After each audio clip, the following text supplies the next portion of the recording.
Hey guys, this is Professor Janacek, and I want to talk about continuity. We can say a function f is continuous at a value a if the limit as x approaches a of f of x is equal to f of a.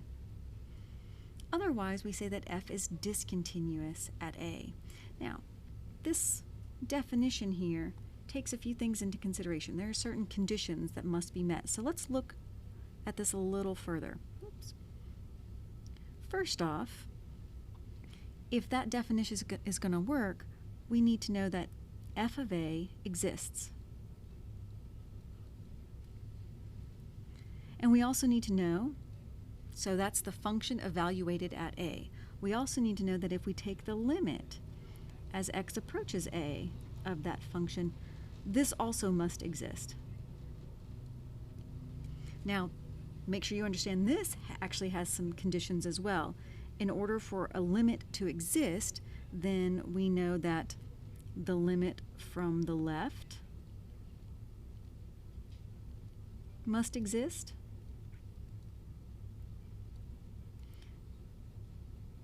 The limit from the right must also exist. And finally, the limit from the left must equal the limit from the right.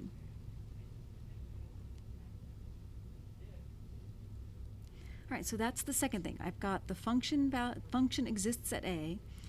The limit as x approaches a also exists. And finally, my third condition for continuity is that the limit as x approaches a of f of x is equal to that function value, which is our original definition. Let's take a look at a few examples. Now, in the first example, I have a function value. There's a function value, and it's defined at all of the points, really. So it's defined at all of these points. It's defined at all of those points. But the limit doesn't exist. Notice the limit as I approach this point, the limit from the left is not the same as the limit from the right. So condition 1 is met, but condition 2 is not met, and therefore, of course, condition 3 is not met. So we can say that, in this case, we know that f of a exists. That's condition 1, but condition 2, the limit does not.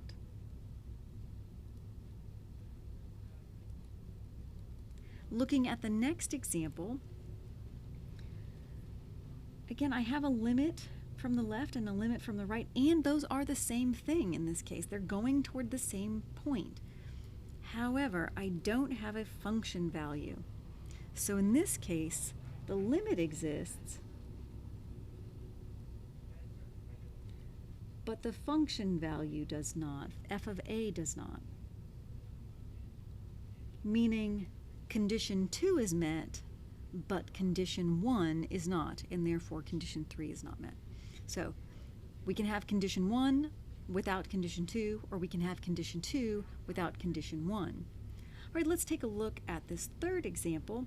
Here we have a limit from the left, a limit from the right. Those are both going to the same thing, all right, so the limit exists. And also condition 1, I do actually have a function value there. So in this case, condition 1 is met. F of a does exist. I have a function value there. There it is, right there. And the limit exists.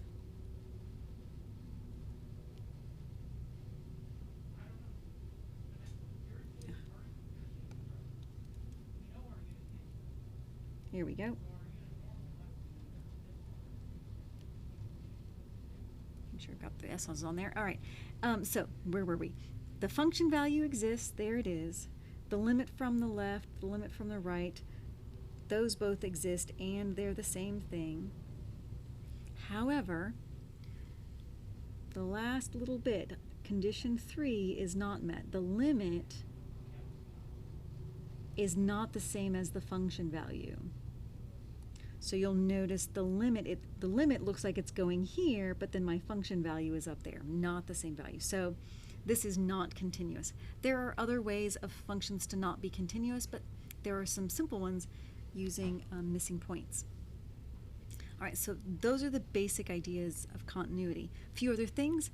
We can say if a function is continuous just from the left, and that is if just the limit, the limit from the left is equal to f of a. We can say that a function is continuous just from the right if the limit from the right, and make sure that's from the left, this one's from the right.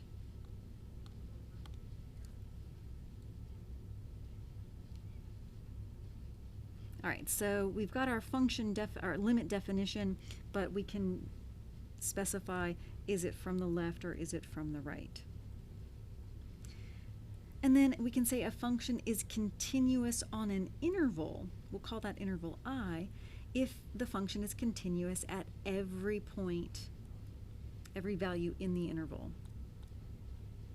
Now, when we're looking at an interval, if I contains its endpoints, then I must be continuous from the left. Let me say that. It must be continuous from the right at the left endpoint, and it must be continuous at from the left at the right endpoint. So make sure you've got those endpoints taken care of as well. Right? From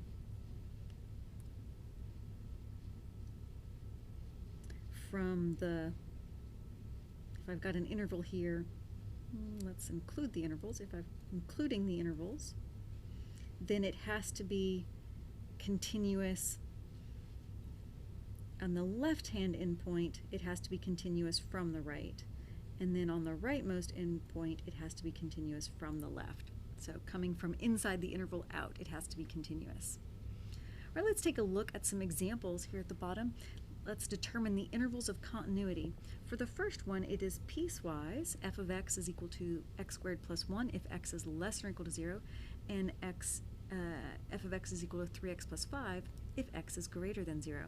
Now, looking at these functions, this first one, x squared plus 1, if you think of this, it's a polynomial. Just on its own, it's a polynomial function. Taking limits of polynomials was quite simple. We simply evaluate the polynomial at the value, at our a value. So this one looks like it's continuous everywhere, as does this one. It's continuous everywhere it's defined. Same reasoning. It's polynomial. And so I know that this piece is continuous on its domain, and I know that this piece is continuous on its domain. Only thing I need to check is what happens when it changes from one to the other. So what happens at 0? So for x equal to 0, we know that x squared plus 1 gives us 1, and the 3x plus 5, that gives us 5. And since 1 is not equal to 5, we know that it is not going to be continuous at 0.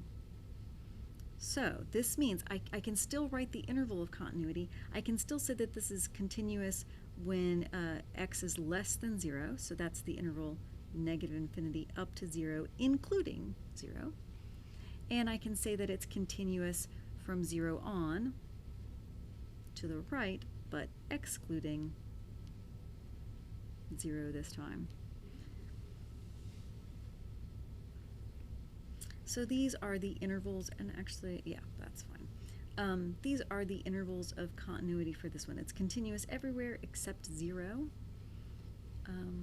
at least on part of it. All right, let's take a look at the next example. G of x is equal to the square root of x 9 minus x squared. On this one, I want to think about what the graph looks like. It might be helpful here. This looks like the top half, because it's positive, in front. It's the top half of a circle with radius 3. So it's a semicircle with radius 3, again positive on the y-axis. And so looking at that, yeah, that definitely looks like it's continuous everywhere in between there. No problems, no issues with the graph. Only thing that I need to be concerned with is at its endpoints, but again, it looks like it's continuous from the left and from the right. So it includes those endpoints, so we're good there. So in this case, we can simply write that the interval of continuity goes from -3 to +3. Again, it includes those endpoints, so I will include the endpoints in my interval.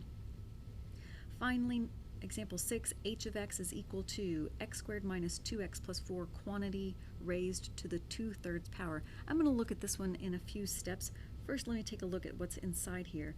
That's a polynomial, and we've already seen from example 4 that if I take the limit of a polynomial, it's just evaluating that function value, and so the limit is fine, so no problem with continuity there. What about raising it to the 2nd power? Well, the 2 in that exponent, again, no problem, that's polynomial. What about that 3 in the denominator? That's a power of 1/3, if you will. That's where I have to worry about things. What does that graph look like? Well, if you remember the cube root function does have this look about it. Now, this is not the graph of h, it is just the cube root function, or x to the 1/3. That's where I'm getting that. And this is also continuous everywhere, so it's a nice smooth curve, no problems with limits anywhere along there, so that would be fine. Now realize that if this had been a square root function, it is only defined on the positive side, so there would be some question as to what's going on out there. So this one is continuous, the square root function is continuous only from 0 on. However, the cube root function is continuous everywhere. So that brings us to this whole polynomial here. It turns out this is continuous everywhere, so for all real numbers from -infinity to +infinity. And there you go. Enjoy.